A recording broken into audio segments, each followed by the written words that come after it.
Okay, another week for Power Rankings. This one, 4th of February 2022, and we're just heading into the All-Star break. The All-Star skills competitions is literally like four hours out as of making this.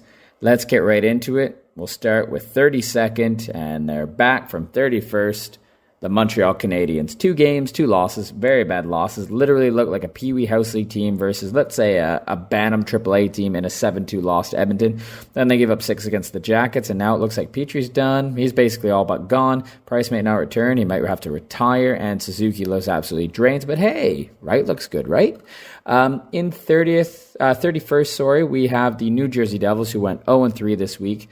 Start with a 2-1 loss versus Carolina. Not bad. Next, great 2/3 versus the Leafs, but then gave up 4 in the third to lose 6-4. And then, like Montreal versus Edmonton, they get absolutely destroyed, losing 7-1 to the Toronto Maple Leafs.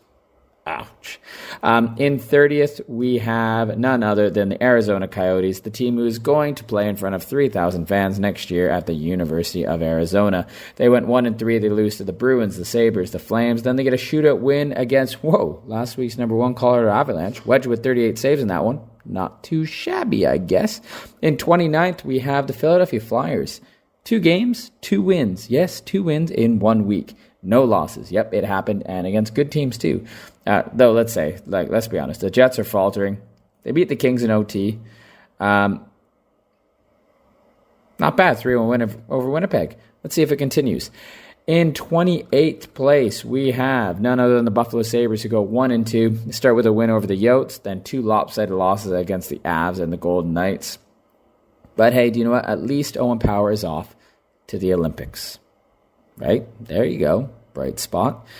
In 27th, we have the Seattle Kraken. They play 3 games, 1 postponement in there. They go 1-2, losing to Boston and New York, and they finish off the week with a shutout 3-0 win over the New York Islanders. So, not the best start to the week, but hey, shutout win. Gotta take that, right? In 26th now, yes, we continue to move on. And in 26th, it's the Detroit Red Wings. They were 23rd 2 weeks ago, 26th last week, 26th this week. They go 1-2. They give up a 3-goal lead against the Leafs. They lose because they give up 5 in the third. Bounce back to beat the Ducks in OT, then ultimately lose 5-3 to the Kings. In 25th this week, we're looking at the Chicago Blackhawks, who go 0-3. They lose to the Avs, Canucks, and Wild.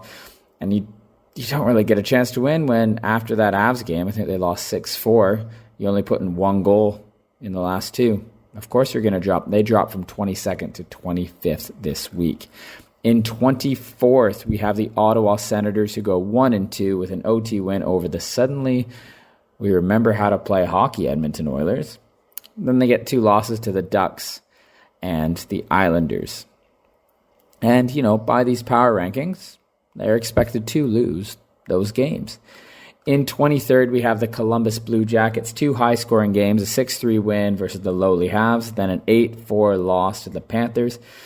And the biggest thing here is, I know Merzlikins doesn't do me well anyway in fantasy, but Mason Marchment, the former Leaf, puts up 6 points against you. You deserve to lose. In 22nd, we have the Vancouver Canucks. They go 1-1-1. Demko was lights out in a 1-0 OT loss versus Calgary.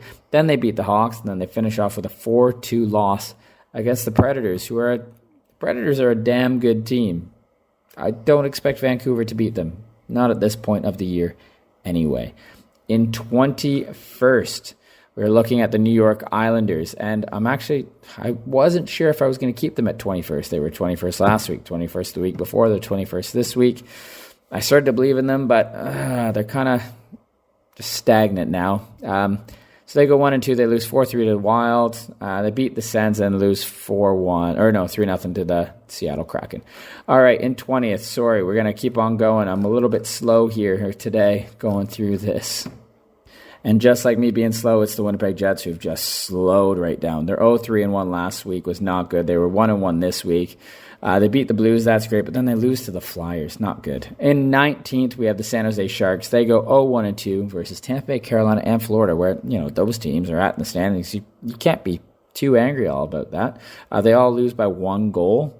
It shows the Sharks belong to challenge for a spot for the for the West playoffs. You got to say it, right? In 18th, we have the Dallas Stars. They went 1-2 this week. Shutout, and then they lose by 5 to the Caps. They got shut out and lost 5-0 to the Caps. And they beat the Bees 6-1, then they lose 4-3 to the Flames. Not the best week, but their competition was pretty good. So it is what it is. They go from 14th and they drop to 18th this week. In 17th, it's the Edmonton Oilers. They went from 25 to 20 last week to now 17th, 2-0-1. And the Oilers somehow remember how to play, plus Vander King seems to be a fit. Yeah, they lose OT to the Sens, but a 7-2 win over the Habs, then beating the Caps 5-3. Let's call it continued growth. In 16th this week, we have the Anaheim Ducks. They moved down one spot from 15 to 18. The Ducks played 2 games against 2 bad teams and came out 1-0-1. They get a 2-1 win versus Ottawa and an OT loss versus Detroit. The goals didn't come. They only scored 3 goals in those 2 games. And we move on, and in 15th, we have the LA Kings. They move up one spot, 16 to 15. So they went 15, 16, 15 in the last 3 weeks. They're 2-0-1 again this week, with their only loss coming in OT to the very, very poor Philadelphia Flyers. Then they beat the suddenly struggling Pens and the Detroit Red Wings.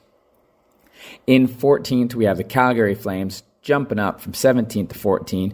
No 500 hockey this week. The Flames go 3-0. Johnny Hockey is back, and he has been for a while. They beat the Canucks, they beat the Stars, and they beat the Arizona Coyotes. All 3 teams go down to the Calgary Flames. Next up, we have the 13th spot, and it's going to stay this week. It's going to be the Washington Capitals. They did have a winning week. They were 2-1. They absolutely crushed the Stars 5-0. Then they beat the Pens in OT, which the Caps love to do. Gotta love to beat the Pens. And then they lose 5-3 to the Edmonton Oilers. Suddenly, like I said earlier, hot Edmonton Oilers. In 12th, we have the St. Louis Blues. They dropped one spot. They only played 1 game, and it was a loss to the Winnipeg Jets, who have been struggling. And this time, no Binnington. He's not taking the blame. It's Husso in net for the 4-1 loss with an .870 save percentage. In 11th, we have the Boston Bruins. They go 1-1. They get smoked by the Stars, and then they squeak by the Kraken. But hey, do you know what? Maybe not the best week, but at least Brad Marchand continues to be given questions and continues to absolutely slate anyone and everyone. No one is safe from Marchand. In 10th this week, we have the Pittsburgh Penguins. The Pens are on a bit of a losing streak now. It's now at 4, and that's thanks to 3 losses this week. Yes, 2 came beyond regulation. 1 in OT versus the Caps and a shootout versus the Wings. Then a regulation loss versus the LA Kings. All 1-goal games. That's why you don't see them dipping more. They go from 3 to 10. In 9th this week, it is the it's the Vegas Golden Knights. They're 2-0 this week, beating the Sabres with what do they have, 5 or 6 full-time NHLers? So it was an expected win. But they also win 3-2 over Tampa Bay. And you know what? Just wait till Eichel joins the team. The only worry is the cap. In 8th, we have the Nashville Predators. They only play 1 game this week, so 1 game since the 28th, and it was a 4-2 win versus the Canucks. So the only question for them I have is, what does Philip Forsberg's next contract look like? Also, Matt Duchene is a 99 in NHL 22 Hockey Ultimate Team. He's had a good year. In 7th this week, we have... This might surprise you, maybe. It's the New York Rangers. They go 2-1 with their only loss, which was a 3-2 loss to one of the hottest teams in the league, the Minnesota Wild. They then beat the Seattle Kraken, and then they took it to the Florida Panthers, who are ranked higher than them on this list. In 6th, we have the Tampa Bay Lightning. There was 2 games. Both go to extra time. They go 1-0-1, OT win versus the Sharks, and a shootout loss to the Vegas Golden Knights. They only drop 1 spot from 5 to 6, and that is only because these next 2 teams go undefeated this week and keep their winning streaks alive. In 5th, we have the Toronto Maple Leafs. They go from 6th to 5th. You know, they lost the Rangers 2 weeks ago. They gave up more leads. They were called soft, and they go on a streak. And this week... that continued. They were behind by the Red Wings, get 5 in the 3rd. They're behind by against the Devils. They get, 3 or 4? And then they crack up the Devils 7-1. In 4th, we have probably the hottest team in the league, you might have to say. 3-0 last week, 3-0 this week. The Wild, Kaprizov, the whole team, they're the real deal, and I did not appreciate them at all at the beginning of the year. Heck, I probably didn't appreciate them last week enough. They are undervalued. You know what? They beat the Rangers, the Isles, and the Hawks. They all lose to the Wild. In third this week, we are sticking with it. We're going to go with the Florida Panthers. They go from fourth to third this week. They're at 2-1. Spencer Knight is sent down to the AHL. I'm guessing it's temporary. They get an OT win versus the Sharks. They crush the Jackets 8-4, and then finish off with a 5-2 loss to the Rangers. Huberdeau's first in the league in points.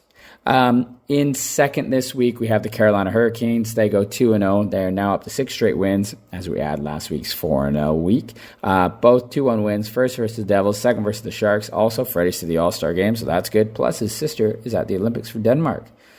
Good week for Carolina and their players. And that means our first place is, once again, the top-ranked team is the Colorado Avalanche. Now, got to say, they finally lost, and it was due to a shootout. So the question to you guys, does anyone actually like the shootout still? I'd prefer another, 5-minute 3-on-3, and then if needed, go to the shootout. There's a little bit more like punch to it when it's in like the World Juniors or the Olympics, where, it feels like it kind of matters. But to be honest, even then, I'm not really a fan. So they lose in the shootout. It's finally done. The win streak's over. But hey, they also beat the Hawks and Sabres this week before that loss. They went 2-0-1. They're still number one. A shootout loss ain't knocking these boys off the top as we head into the All-Star break. There it is.